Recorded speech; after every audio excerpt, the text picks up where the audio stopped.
Hello friends, welcome to BSKSR classes YouTube channel.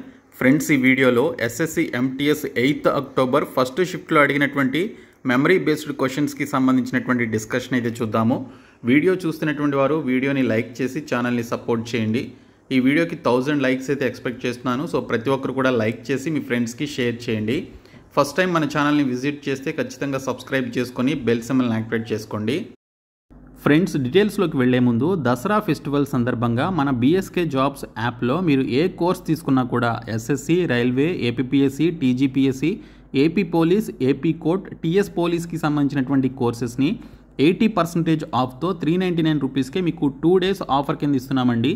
నిన్న ఈరోజు ఈ ఆఫర్ అయితే ఇస్తున్నాము. ఈరోజు మనకి ఈ ఆఫర్ అనేది క్లోజ్ అవుతుంది. మీరు ఏ కోర్స్ తీసుకోవాలనుకున్నా ఈరోజు నైట్ 12 PM లోపు ఇమ్మీడియట్గా 12 AM లోపు ఇమీడియట్గా తీసుకోండి. సో తీసుకున్నట్లయితే మీరు తక్కువ ప్రైస్కి మంచి కోర్సెస్ని అయితే పొందడం జరుగుతుంది. కోర్సెస్ తీసుకునే ముందు మీరు డెమో క్లాసెస్ అయితే చూడండి. మీకు నచ్చినట్లయితే కోర్సెస్ తీసుకోండి.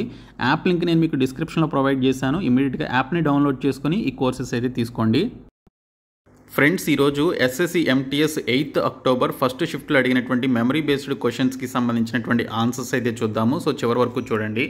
సో మీరు ఈ వీడియో చూసిన తర్వాత 149 రూపీస్కి సంబంధించినటువంటి కోర్సులో ఈ PDF అయితే పెట్టడం జరుగుతుంది. ప్రతి షిఫ్ట్కి సంబంధించినటువంటి PDFs 149 రూపీస్కి సంబంధించినటువంటి కోర్సులు అయితే పెడుతున్నాను. చాలామంది తీసుకుంటున్నారు. సో మనకి ఈ క్వశ్చన్స్ చూడడం వల్ల సేమ్ రిలేటెడ్ క్వశ్చన్స్ వచ్చే అవకాశం ఉంది. కొన్ని క్వశ్చన్స్ కూడా మనకి రిపీట్ అయితే అవుతున్నాయి. కాబట్టి మీకు ఈ PDFs చాలా హెల్ప్ చేస్తాయి.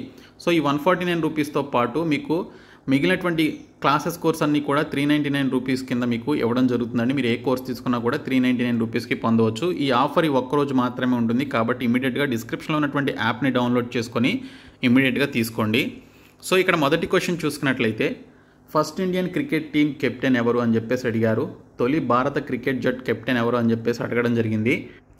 ఇవి మెమరీ బేస్డ్ క్వశ్చన్స్ కాబట్టి క్వశ్చన్స్ యొక్క ఫార్మేషన్ క్లియర్గా ఉండకపోవచ్చు, but you can understand.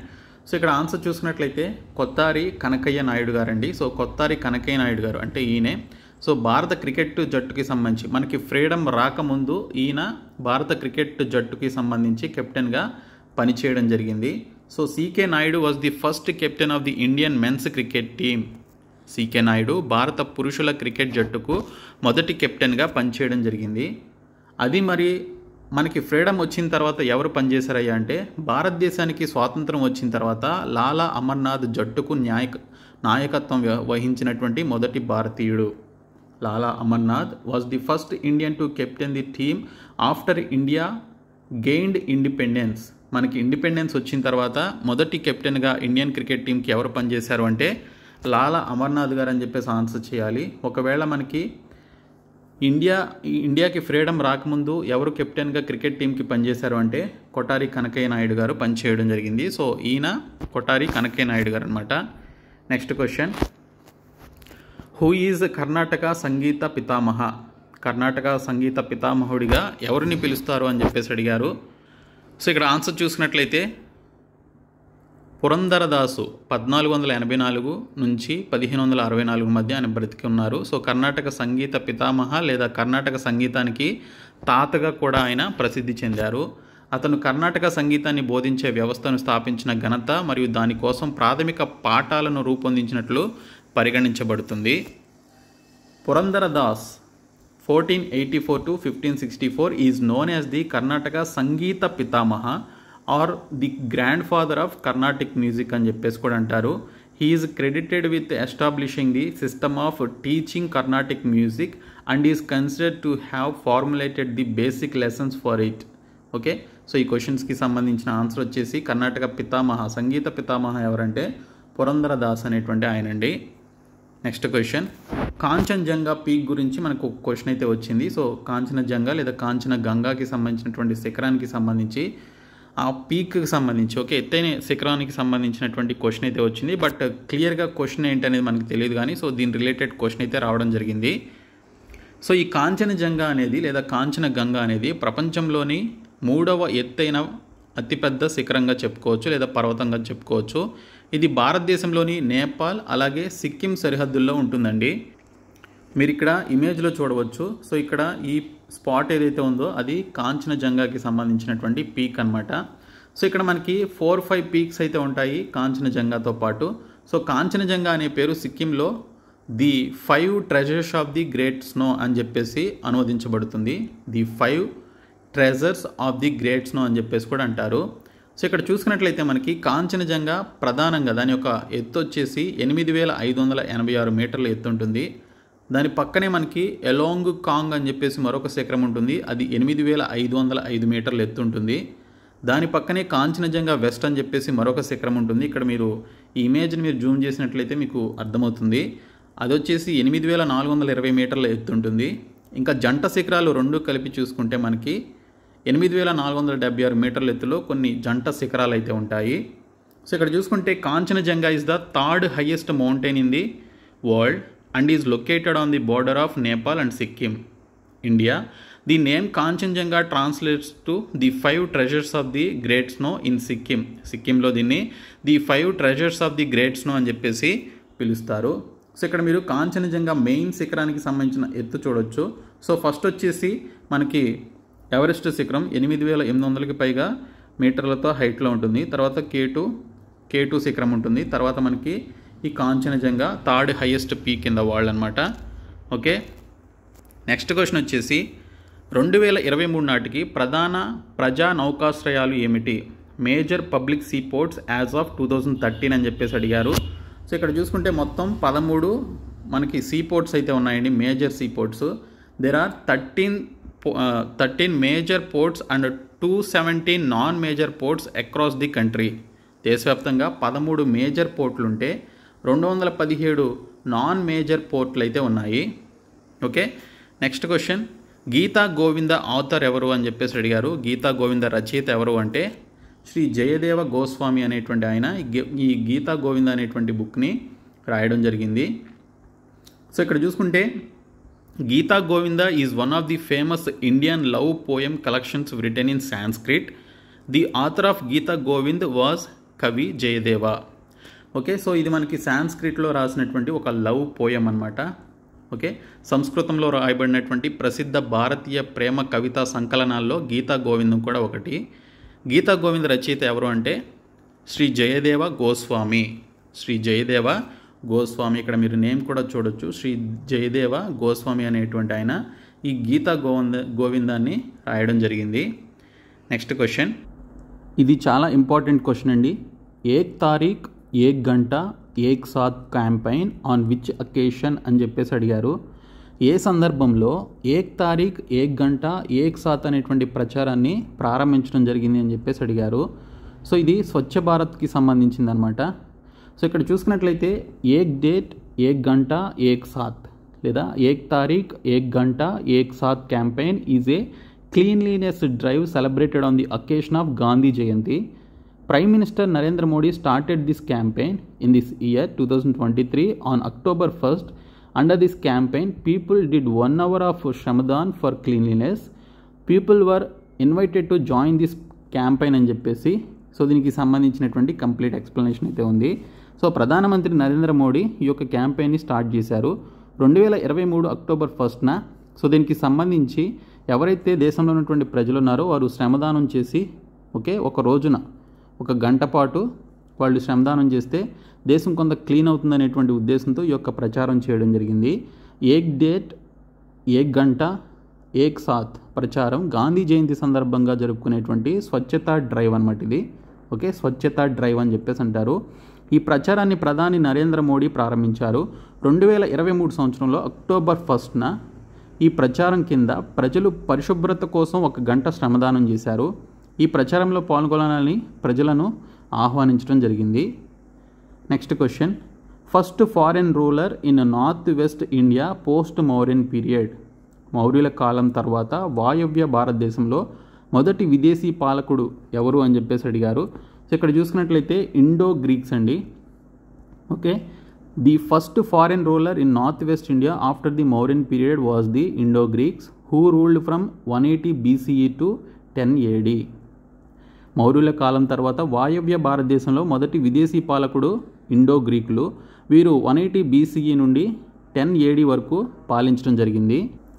Next question వచ్చేసి హిందీ నోవెల్ థామస్ ఆథర్ ఎవరు అని చెప్పేసి అడిగారు. హిందీ నవల థామస్ ఆథర్ లేదా రచయిత ఎవరు అని చెప్పేసి మనకి క్వశ్చన్ అయితే వచ్చిందండి. The author of the Hindi novel Tamas is Bhisham Sahni. Bhisham Sahni అనేటువంటి ఆయన ఈ యొక్క నావెల్ని రాయడం జరిగింది. హిందీ నవల థామస్ రచయిత భీషమ్ సహ్ని అనేటువంటి ఆయన రాశారు. సో ఇక్కడ చూసినట్లయితే Thomas is a powerful and passionate account of the partition of India and is considered Sahni's best known novel.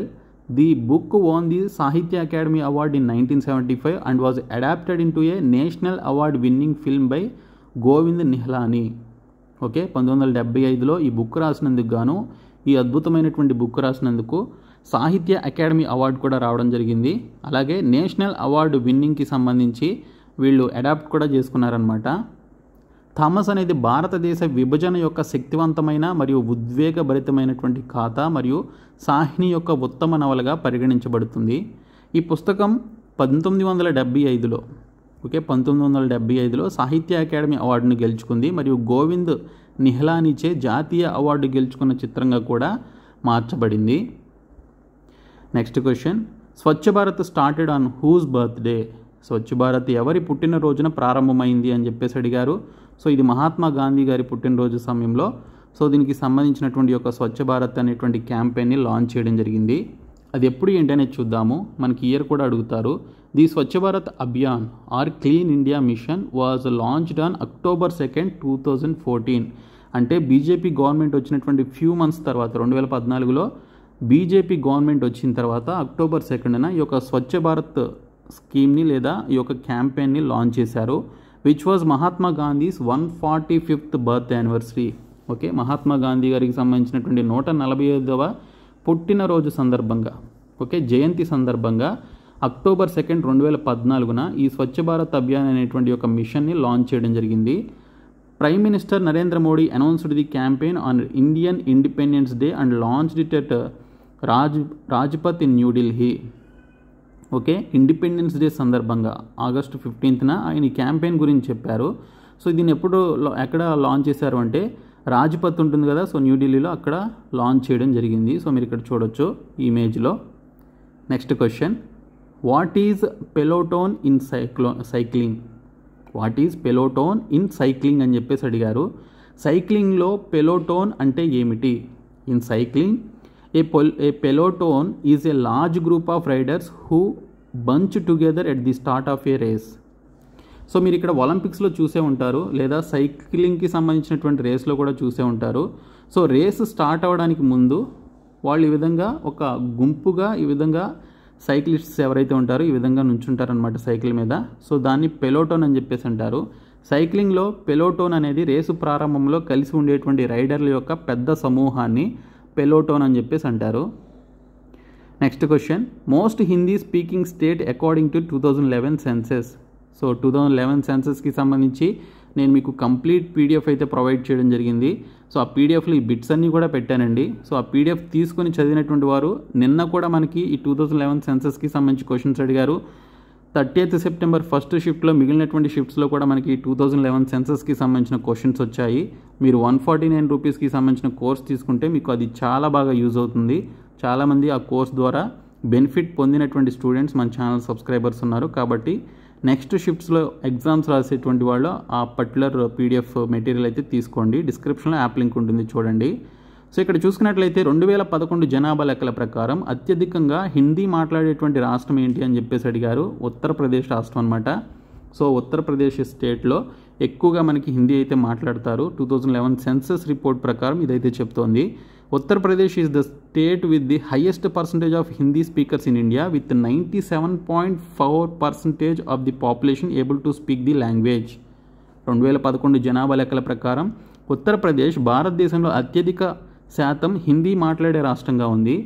జనాభాలో చూసుకుంటే ఆ రాష్ట్ర జనాభాలో 97.4% మంది హిందీ భాష మాట్లాడగలరు.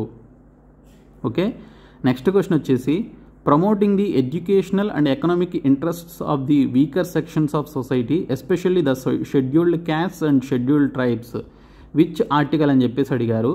సమాజంలోని బలహీన వర్గాల, ముఖ్యంగా షెడ్యూల్డ్ కులాలు మరియు షెడ్యూల్డ్ తెగల విద్య మరియు ఆర్థిక ప్రయోజనాలను ప్రోత్సహించడం అనేది ఏ ఆర్టికల్కి సంబంధించింది, ఏ అధికరణకి సంబంధించింది అనేది ఇక్కడ క్వశ్చన్ అనమాట.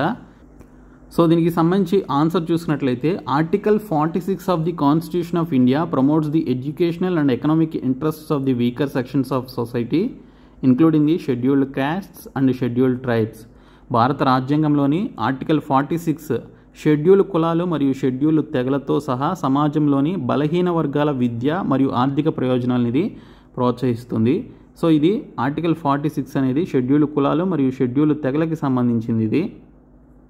నెక్స్ట్ క్వశ్చన్ వచ్చేసి యాంటోనిమ్స్ అండ్ సినానిమ్స్కి సంబంధించి ఏం క్వశ్చన్స్ అడిగారు అనేది మెమరీ బేస్డ్ క్వశ్చన్స్ చెప్పడం జరిగింది స్టూడెంట్స్.